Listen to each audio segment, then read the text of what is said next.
अखिया से मिलके परा गइलू हमारा अखिया से।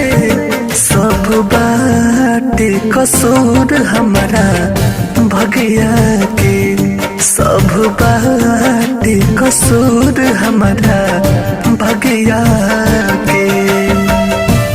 ना वो सपना देखो जो टूट जाए, ना वो हाथ थामो जो छूट जाए।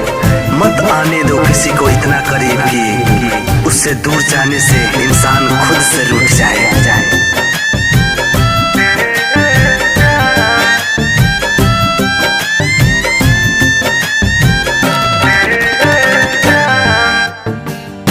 गजबे चढ़ाल बाटे इसके जुनून हो, मन करे अपने हाथे काले हदी खून हो।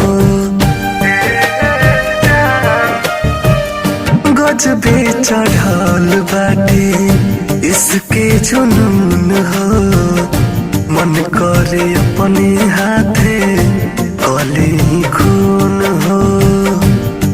एक पल में दूर भइलू हमरा छतिया से, एक पल में दूर भइलू हमरा छतिया से।